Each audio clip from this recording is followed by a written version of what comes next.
Alguma vez você já parou para pensar que uma simples marca de nascença, uma verruga ou até uma cicatriz indolor no seu corpo poderia ser o suficiente para te condenar à morte? Durante o auge da paranoia na Europa, existiam os chamados picadores de bruxas. Eles usavam agulhas longas para perfurar cada centímetro do corpo das acusadas em busca do que eles chamavam de marca do diabo.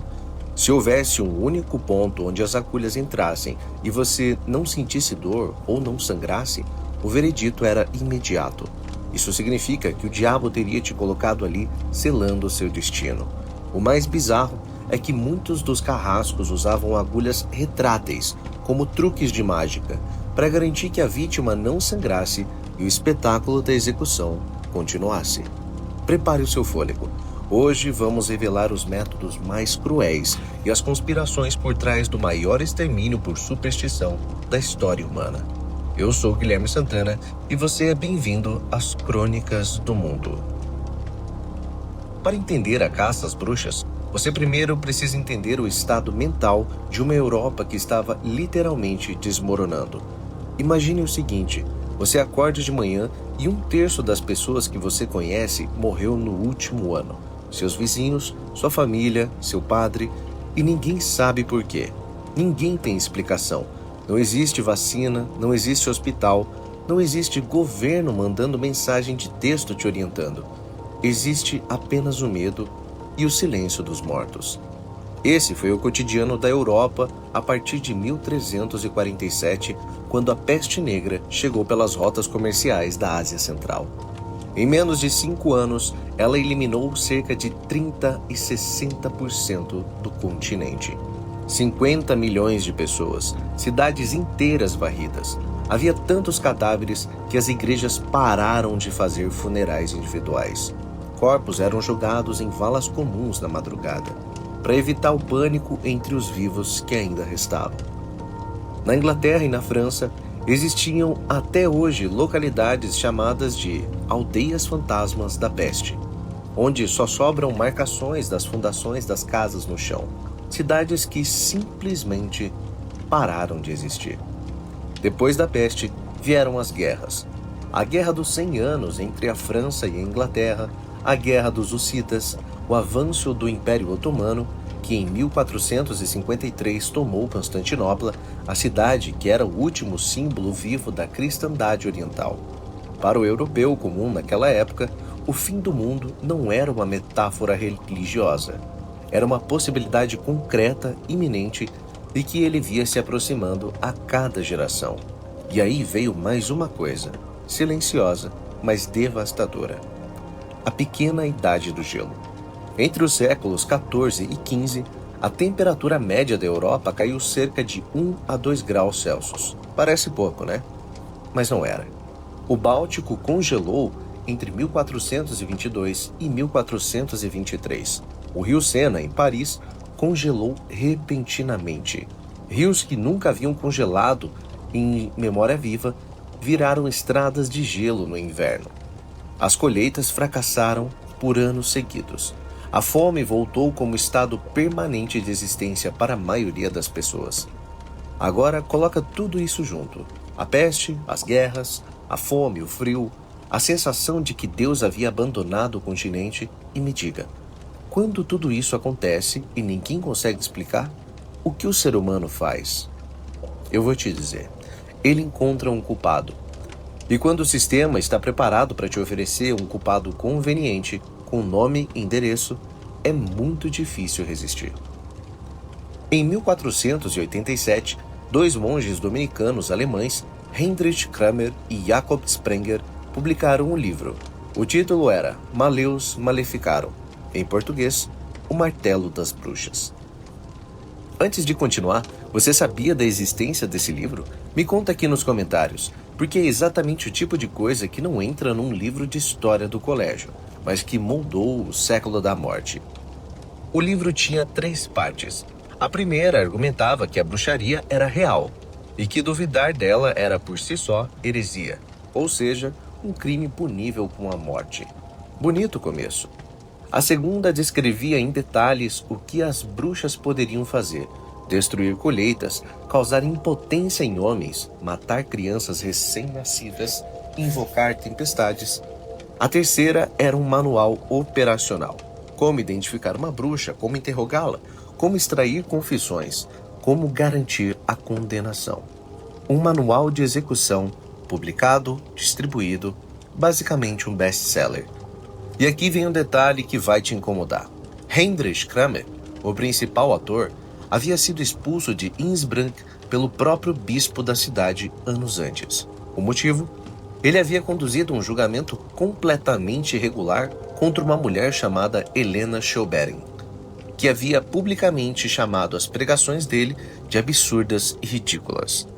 O bispo analisou o processo e concluiu que era uma perseguição pessoal disfarçada de processo religioso e encerrou tudo.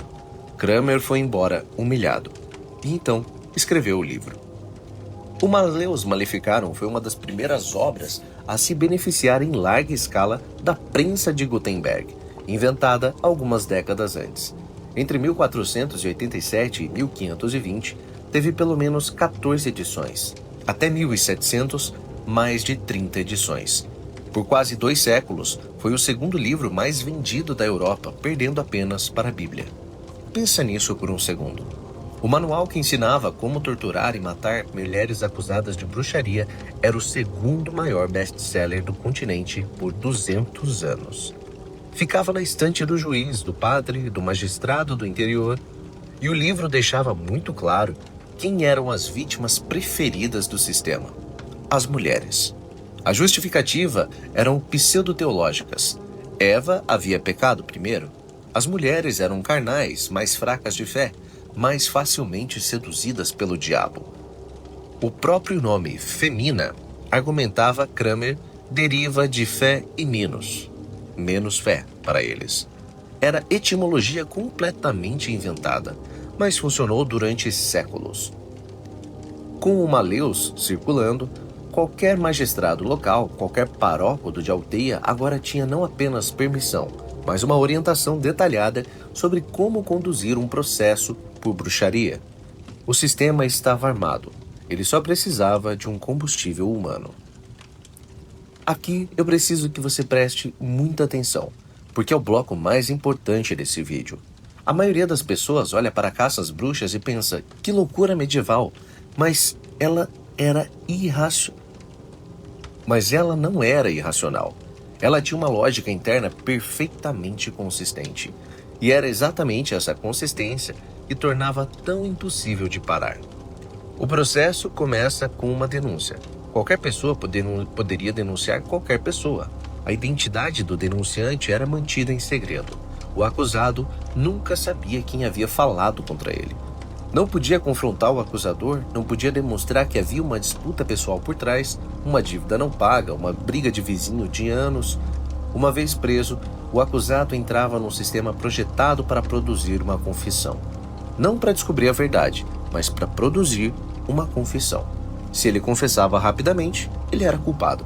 Se ele resistia, ele era submetido à tortura, chamada nos documentários oficiais da época de exame rigoroso. Uma linguagem bonita para uma coisa horrorosa. Se confessava sob tortura, ele precisava repetir a confissão no dia seguinte, sem tortura, para ser validada. Mas os juízes poderiam ameaçar retomar o exame rigoroso caso a pessoa se retratasse. A maioria não se retratava.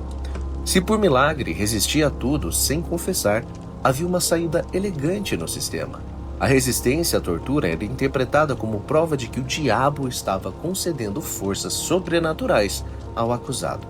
A resistência era, ela mesma, a evidência da culpa. Não existia resposta inocente dentro da lógica desse sistema. Pensa numa armadilha de madeira. Quanto mais você tenta sair, mais ela te aperta. Era exatamente isso. E as confissões não serviam só para condenar o confessante. Elas eram matéria-prima para o próximo processo. O interrogador, que sempre perguntava, com quem você se encontrou no sabá?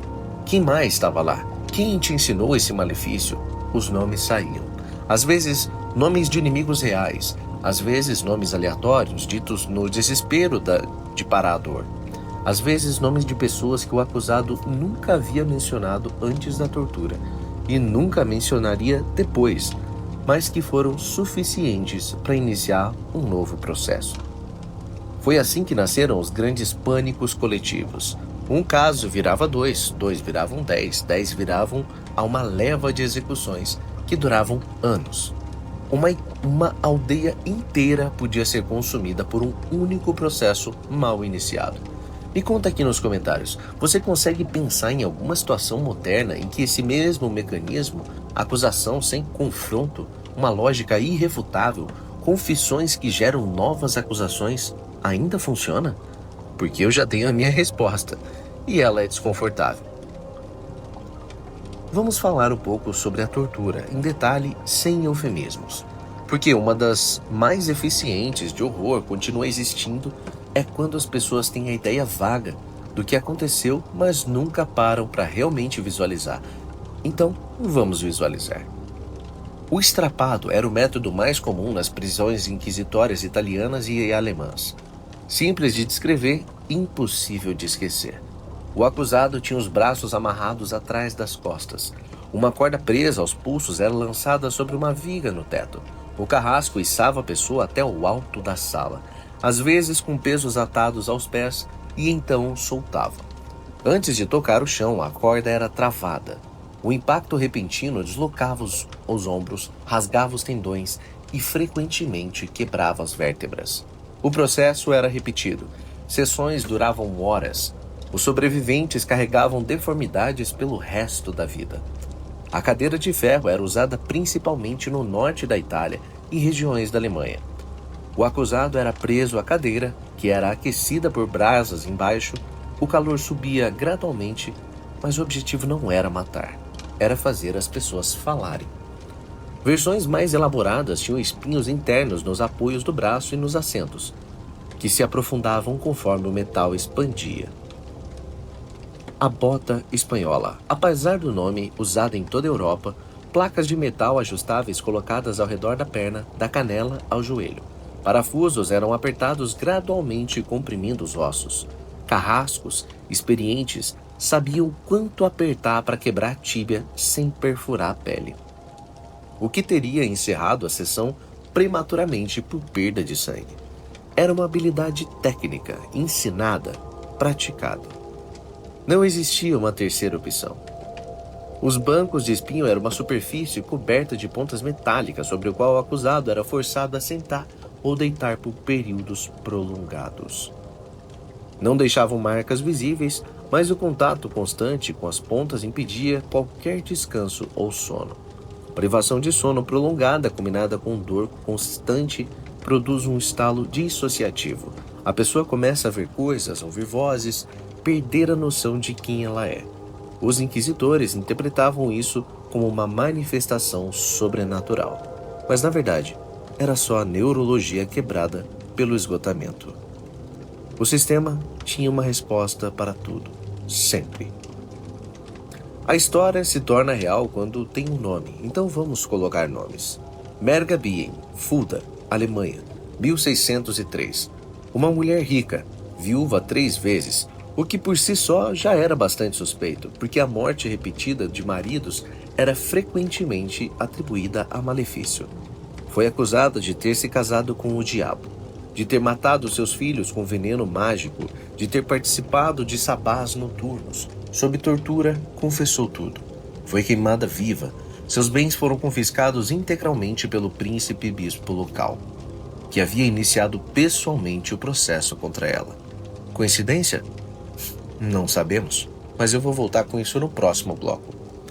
Johannes Junius, Bamberg, Alemanha, 1628.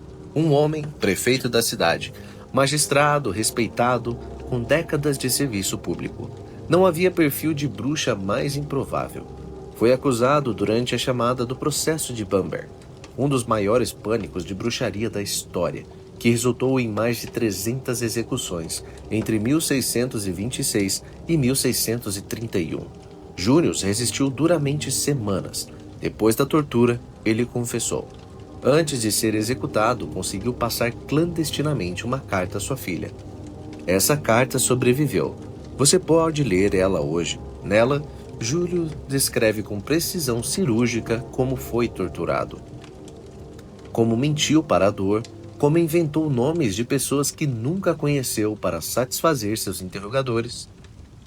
Abre aspas. Inocente cheguei à prisão. Inocente serei torturado. Inocente morrerei. Fecha aspas. Foi queimado em agosto de 1628. Uma carta de um pai para uma filha, escrita às escondidas na noite antes da execução. Pense nisso. Aqui, a narrativa oficial da caça às bruxas como loucura religiosa medieval começa a achar. Porque quando você examina os padrões, quem era acusado, onde os pânicos eclodiam, quem administrava o processo, quem ficava com o que sobra, os interesses materiais ficavam impossíveis de ignorar. O negócio da confiscação, em grande parte da Europa, especialmente no Sacro Império Romano Germânico, os bens dos condenados por bruxaria eram automaticamente confiscados após a sentença. Parte ia para o Estado, parte ia para a Igreja, parte para os oficiais do processo.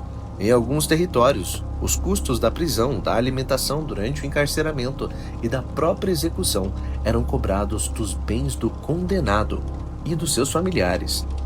O príncipe bispo de Bamberg enriqueceu substancialmente durante o processo de 1626 a 1631. O Würzburg, no mesmo período, construiu igrejas com dinheiro confiscado de pessoas que havia mandado queimar. Não era uma devoção religiosa, era um modelo de negócio. A eliminação das curandeiras. No mesmo período de caça às bruxas, a medicina europeia estava se profissionalizando, criando faculdades, estabelecendo licenças, expulsando praticamente não credenciados. As curandeiras tradicionais, parteiras e mulheres sábias, que por séculos haviam fornecido cuidados básicos à população rural, representavam uma concorrência direta. E um conhecimento que escapava ao controle institucional.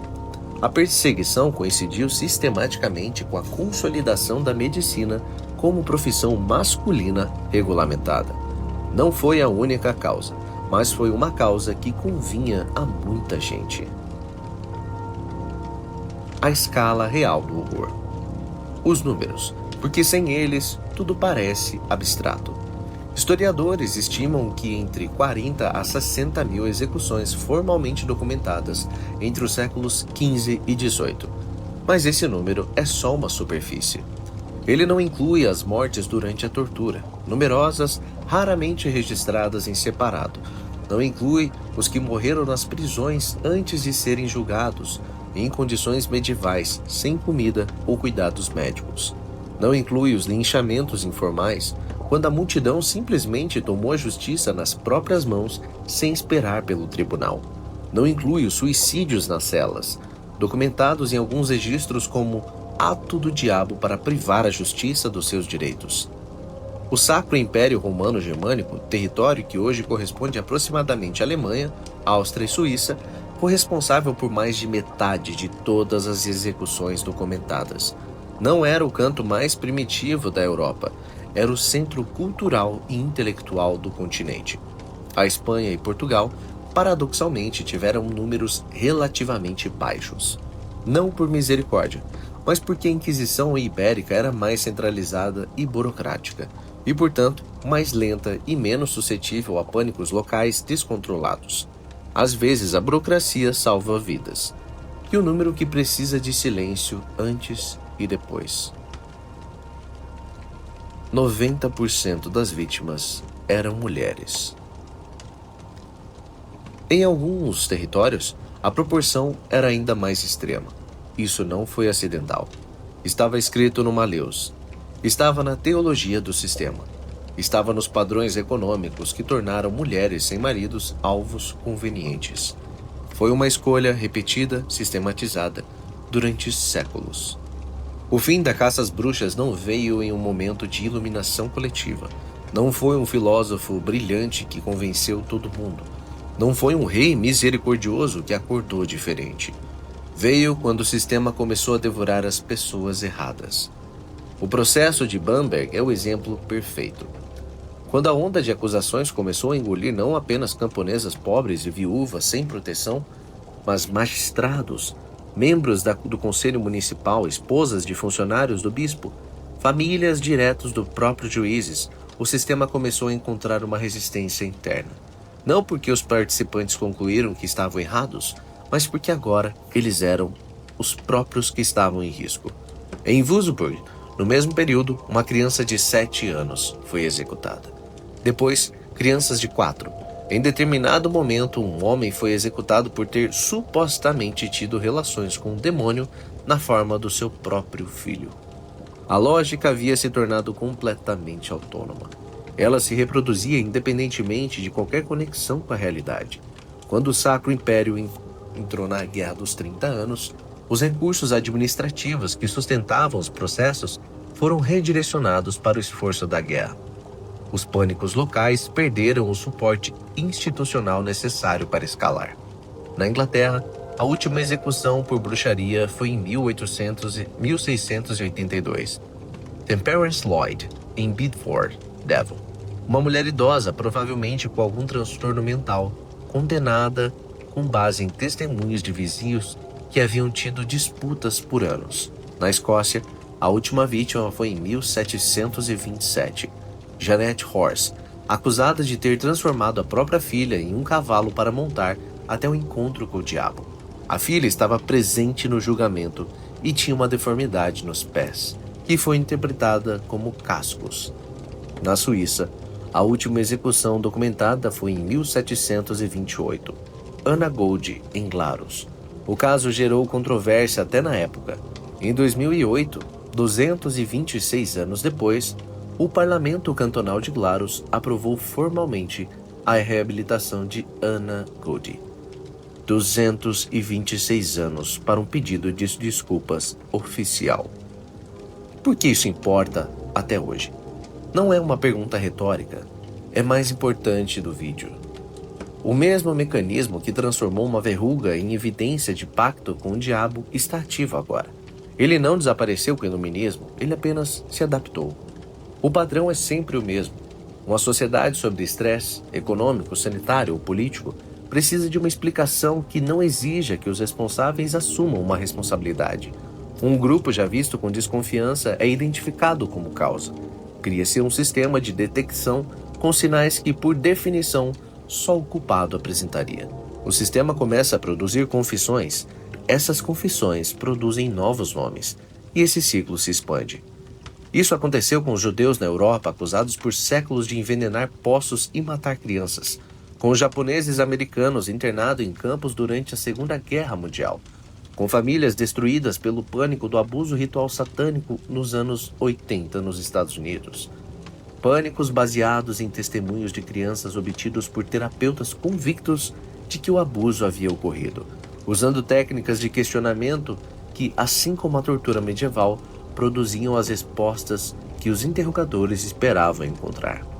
A diferença entre o século XV e o presente não é que o ser humano ficou mais racional, é que alguns dos mecanismos institucionais que permitiam esse ciclo se expandirem foram removidos. Liberdade de imprensa, revisão judicial independente, proteção contra a autoincriminação, o direito de confrontar o seu acusador. Quando esses mecanismos enfraquecem, o padrão volta. Ele sempre volta. E aqui vai a pergunta que eu quero que você leve embora. Se você vivesse na Europa do século XV, com o mesmo nível de informação, o mesmo contexto de medo e o mesmo sistema ao redor, você teria resistido? Ou teria denunciado o seu vizinho? Me responde aqui nos comentários com honestidade. 60 mil pessoas, 90% mulheres, 4 séculos. Um livro best-seller que ensinava como identificar quem merecia morrer. A história das caças bruxas não é sobre superstição primitiva de gente que não sabia melhor. É sobre o sistema organizado de poder quando lhes convém. É sobre como a tortura produz confissões, não verdade. É sobre como o medo coletivo pode ser fabricado, direcionado e monetizado.